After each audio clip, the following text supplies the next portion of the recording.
Singapore is one of the few countries in the world that has managed to keep its population happy and rich for a long time. This is because Singapore has been able to provide a stable economy and its people with good living standards. Hello, and welcome to Future Today. In this video, we will talk about the history of Singapore and how it became one of the richest countries in the world. Before we continue, consider subscribing and liking the video for more videos like this one.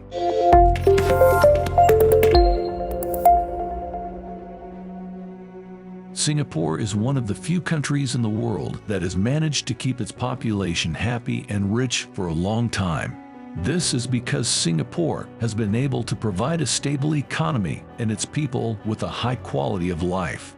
It has done this by having low taxes, affordable housing, and good schools. Singapore's government-owned companies are also profitable, which contributes to their economic success. The country's history can be traced back to 1819 when Sir Stamford Raffles, an Englishman, founded Singapore as a trading post for the British East India Company. The British had control of Singapore until it became independent in 1965. The country's wealth was primarily due to its strategic location that allowed it to trade with China, India, and the rest of Southeast Asia.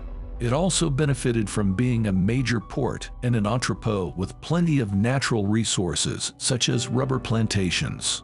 Singapore's economic development has been very impressive in the past decade.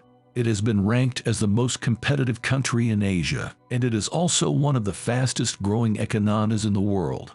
The government of Singapore has been investing heavily in education and infrastructure to keep up with the demand for an increasingly globalized workforce. In an effort to keep up with the demands of a globalized workforce, Singapore has been investing heavily in education and infrastructure.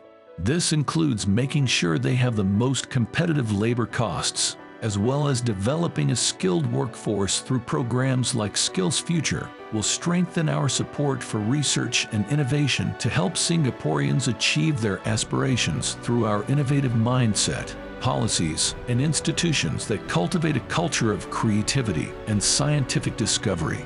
Singaporean students attending public schools receive a free education through the age of 16. As of 2016, Singapore's government spending on primary and secondary schools is at 8.3% of GDP, the second highest in the world after Luxembourg. As of 2013, 83% of Singapore's school children aged 3 to 16 are enrolled in school. In contrast, only 50% of American children aged 3 to 5 are enrolled in school. The Constitution provides for freedom of worship. Singapore is one of the most prosperous countries in Asia. The country has a GDP per capita of $62,000, which is higher than that of the United States.